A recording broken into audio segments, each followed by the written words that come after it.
Adrian মেঘের দিকে অপলক দৃষ্টিতে তাকিয়ে থাকে। সূর্যের কিরণের ন্যায় তার সারা শরীর আলোয় ঝলমল করে ওঠে। হলুদ শাড়ি পরিহিত অবস্থায় মেঘকে কতটা আবেদনময়ী আর মায়াবী লাগছে তা হয়তো আদ্রিয়ান ভাষায় বর্ণনা করতে পারবে না। আদ্রিয়ানের চোখ যায় মেঘের কাজল কালো নিয় পল্লবের উপর। সাথে সাথে হৃদস্পন্দন বেড়ে যায়। এই চোখে মায়ায় সে আগেও পড়েছে, এই দুই জোড়া আঁখি সে আগে কোথাও দেখেছে, কিন্তু তার স্মরণ হচ্ছে না। মেঘের গোলাপি ওষ্ঠজোড়ায় চোখ যায় তার। কাল রাতে যখন মেঘ তার ভিজা ওষ্ঠজোড়া দিয়ে আদ্রিয়ানের বুকের পশমে স্পর্শ করে, কিছুক্ষণের জন্য আদ্রিয়ান থমকেছিল। হৃদয় আর শরীর জুড়ে সুপ্ত অবৈধ চাহিদা জেগে উঠেছিল, যা আদ্রিয়ানের আগে কখনো অনুভব করেনি। অন্য কোনো নারীকে ছোঁয়ার আকর্ষণ কাজ করেনি, কিন্তু মেঘের প্রতি এমন আকর্ষণ বৈধ নয়। মেঘ তার বউ বা প্রেমিকা নয়, যাকে ছুঁয়ে দেখার বাসনা বা কামনা তার অনুভব হবে। তবুও আদ্রিয়ানের বেহায়া চোখ শুধু মেঘের উপর সীমাবদ্ধ থাকে। মেঘ পার্লার থেকে বের হয়ে আসে। গাড়ির ড্রাইভিং সিটে বসে থাকা আদ্রিয়ানের উপর চোখ যায় তার। আদ্রিয়ান কেমন নেশাময় চাহনি দিয়ে তার দিকে তাকিয়ে রয়েছে, যা দেখার সাথে সাথেই মেঘ থমকে যায়, তার পা শিথিল হয়ে যায়। আদ্রিয়ান যখন মেঘকে দেখায় ব্যস্ত, তখন কারান তাকে ডাক দেয়।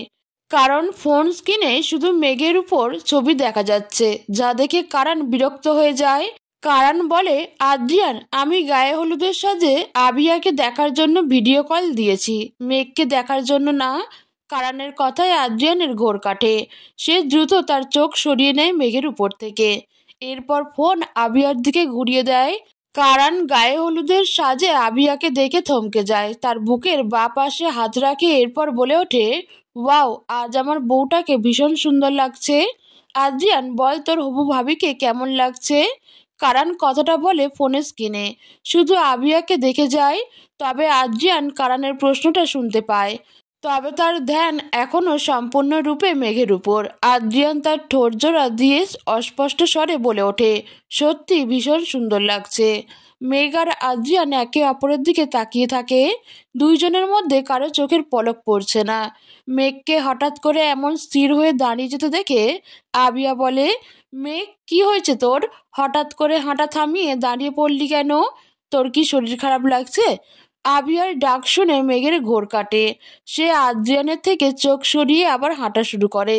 গাড়ির দরজা থেকে পার্লারের রাস্তার দূরত্ব খুব বেশি নয়, যার জন্য খুব শীঘ্রই মেঘ আর আবিয়া গাড়ির কাছে এসে পৌঁছে যায়।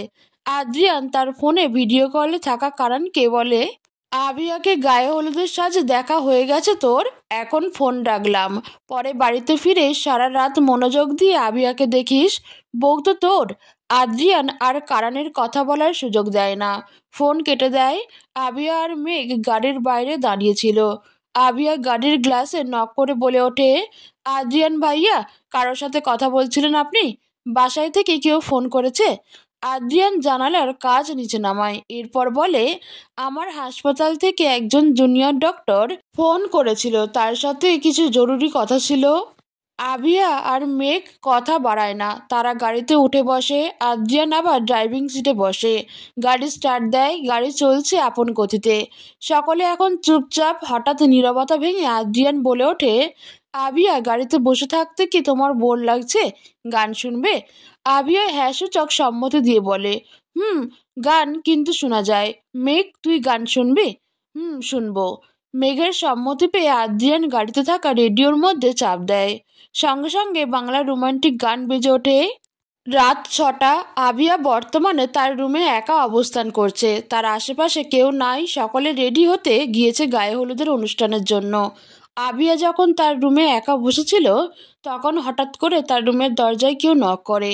আবিয়া মনে করে হয়তো তার কাজিন বা মেঘ এসেছে, কিন্তু আবিয়ার ধারণা সম্পূর্ণ ভুল প্রমাণ করে রুমের ভিতরে প্রবেশ করে কারান। আবিয়া কারানকে দেখে অবাক হয়ে বলে, কারান, তুমি? আবিয়ার কথা শুনে কারান শয়তানি হাসি দিয়ে তার কাছে এগিয়ে আসে। আবিয়া কিছু বুঝে ওঠার আগেই কারান তার হাত ধরে নিজের কাছে নিয়ে আসে। ঘটনা এত তাড়াতাড়ি ঘটে যে আবিয়া হুমড়ি খেয়ে কারানের বুকের উপর পড়ে।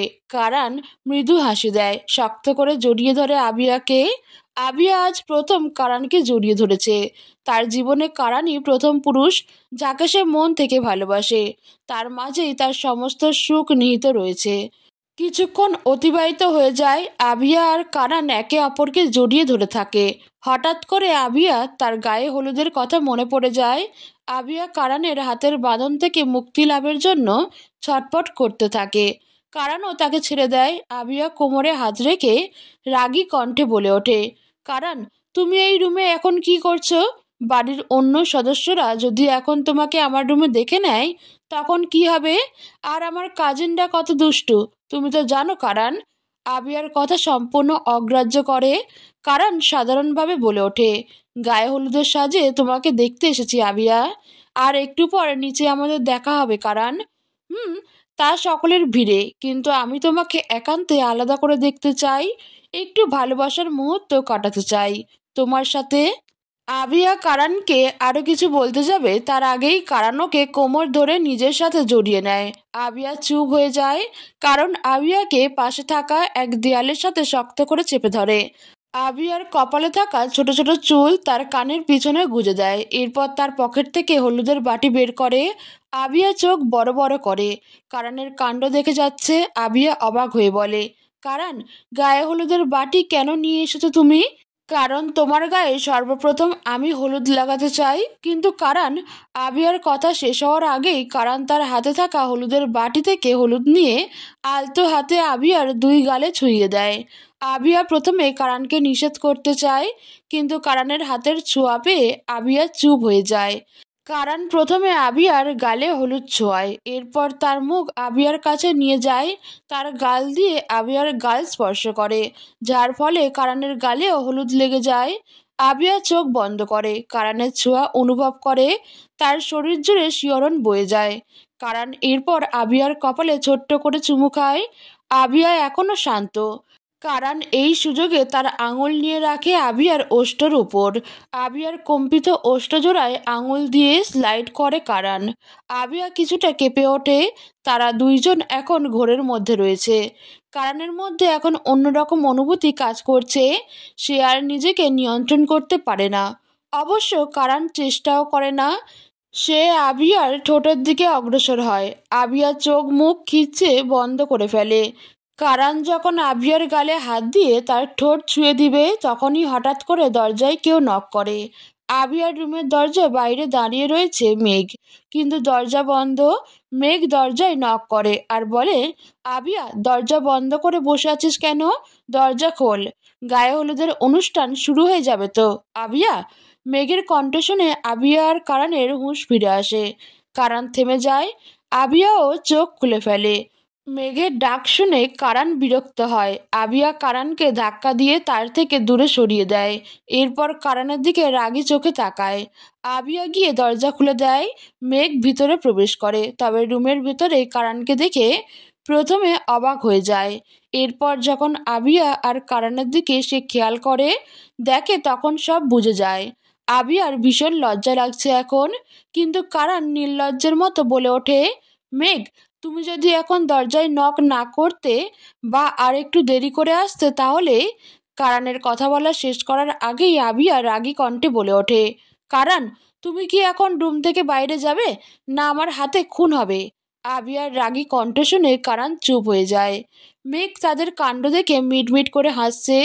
কারান রুম থেকে বের হয়ে যাওয়ার সাথে সাথেই মেঘ আবিয়ার কাছে যায়। এরপর আবিয়াকে আরেকটু লজ্জা দেওয়ার উদ্দেশ্যে বলে ওঠে, কাল বিয়ে অবধি তো অপেক্ষা কর আবিয়া, না অধৈর্য হয়ে বিয়ের আগেই বাসর করার চিন্তাভাবনা করে ফেলেছিস?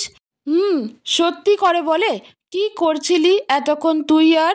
কারান ভাই। মেঘের কথা শুনে আবিয়া মিথ্যা অজুহাত দিয়ে বলে, কি আর করব, কথা বলছিলাম।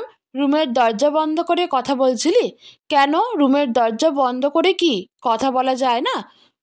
অবশ্যই যায়, আবার গায়ে হলুদও মাখানো যায়। মেঘের কথা শুনে আবিয়া লজ্জা পেয়ে যায়, যা দেখে মেঘ শব্দ করে হেসে ওঠে। গায়ে হলুদের অনুষ্ঠানে উপস্থিত হয় জিয়া। রিসোর্টের সদর দরজা দিয়ে ভিতরে প্রবেশ করে। জিয়ার বাবা আর কারানের বাবা বিজনেস পার্টনার, যার জন্য জিয়ার পরিবারকে ইনভাইট করা হয়েছে অনুষ্ঠানে। জিয়ার বাবা আজ আসতে পারবে না, উনি কাল আসবেন বিয়ের দিন। জিয়ার চোখ যায় আদ্রিয়ানের দিকে। সে মূলত বিয়ের জন্য না, আদ্রিয়ানের জন্য এসেছে। জিয়া এগিয়ে যায় আদ্রিয়ানের কাছে, পিছন থেকে আদ্রিয়ানের হাত ধরে বলে, আদ্রিয়ান। হঠাৎ করে আদ্রিয়ানের হাত কেউ ধরে ফেলায় আদ্রিয়ান পিছনে ফিরে তাকায়। তার হাত শক্ত করে ধরে দাঁড়িয়ে রয়েছে জিয়া। আদ্রিয়ান জিয়াকে দেখে বিরক্ত হয়ে যায়, এক ঝটকায় তার হাত সরিয়ে ফেলে, কিন্তু জিয়া বেহায়ার মতো আবার তার হাত ধরে। আদ্রিয়ান জিয়াকে কিছু বলতে যাবে, তখনই সেখানে ফারহানা বেগম চলে আসে।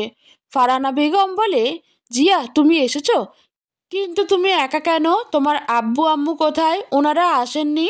জিয়া হাসি দিয়ে বলে, না আন্টি, ড্যাডের আজ জরুরি কিছু মিটিং রয়েছে, যার জন্য উনি আসতে পারবেন না, তবে কাল বিয়ের দিন অবশ্যই আসবেন। জিয়া এখন আদ্রিয়ানের হাত ধরে আছে। আদ্রিয়ানের ভীষণ রাগ হচ্ছে জিয়ার উপর, কিন্তু এখন সকলের সামনে সে সিনক্রিয়েট করতে চায় না। আদ্রিয়ান চুপচাপ জিয়ার অসভ্যতামি সহ্য করে নেয়। জিয়াকে দেখে কারানও তার কাছে আসে। মেঘ আদ্রিয়ান আর তার হাত ধরার বিষয়টা দেখে। মেঘের চোখ শুধু তাদের মুষ্টিবদ্ধ হাতের উপর সীমাবদ্ধ। মেঘের মনে হঠাৎ করে অজানা ভয় জন্ম নেয়। আবিয়া মেঘকে দূরে দাঁড়িয়ে থাকতে দেখে, হাতের ইশারায় তাকে ডাক দেয়। মেঘ আবিয়ার কাছে যায়, তার পাশে বসে। মেঘ তার সংশয় দূর করতে সাধারণভাবে আবিয়াকে জিজ্ঞেস করে, আবিয়া, আদ্রিয়ান স্যারের হাত ধরে রাখা মেয়েটাকে ওনার বন্ধু? আবিয়া মৃদু হেসে বলে, ওর নাম জিয়া, ও একজন ডক্টর। আদ্রিয়ান ভাইয়া আর জিয়া একই হাসপাতালে জব করে। সম্পর্কে জিয়া আদ্রিয়ান ভাইয়ের প্রেমিকা, তারা একে অপরকে ভালোবাসে। মেঘের কানে আবিয়ার শেষ কথা ছাড়া অন্য কোনো কথা পৌঁছায় না। জিয়া আদ্রিয়ানের প্রেমিকা, আদ্রিয়ান জিয়াকে ভালোবাসে। মেঘের কণ্ঠ দিয়ে সম্পূর্ণ কথাটা উচ্চারণ হয় না। মেঘ আদ্রিয়ান আর জিয়ার দিকে তাকায়। জিয়া শক্ত করে আদ্রিয়ানের হাত ধরে রেখেছে, আর আদ্রিয়ান চুপচাপ শান্ত হয়ে দাঁড়িয়ে রয়েছে, কিছু বলছে না। তবে কি আবিয়ার কথাই সত্য? আদ্রিয়ান জিয়াকে ভালোবাসে। এর জন্য কি সে এত বছর বাড়িতে ফিরে যায়নি? তার আর মেঘের বিয়ে কখনো মেনে নেয়নি? মেঘ আর কিছু ভাবতে পারছে না, সারা শরীর অবশ হয়ে যায়। মেঘ শুধু আদ্রিয়ান আর জিয়ার দিকে ফ্যালফ্যাল করে তাকিয়ে থাকে। তার চোখ দিয়ে এক ফোঁটা পানির বিন্দু গড়িয়ে পড়ে। দীর্ঘ 7 বছর ধরে এই মানুষটার অপেক্ষা সে করেছে, যে অন্য একজনকে ভালোবাসে, যাকে চোখে না দেখে কণ্ঠ না শুনে তার প্রেমে পড়েছে, তার মায়ায় জড়িয়ে অন্য সকল কিছুকে তুচ্ছ করেছে। সে আজ অন্য কারো। তার 3বার কবুল বলা স্বামী আজ অন্য কারো প্রেমিক। তার ভালোবাসা, অপেক্ষা, কান্না, মায়ার কি কোনো মূল্য নাই? মেঘ কি এতটা খারাপ যে তাকে কেউ ভালোবাসতে পারে না? এক বিন্দুও না। মেঘের মূল্য কি কারো জীবনে নাই? মেঘ কি তবে ফেলনা?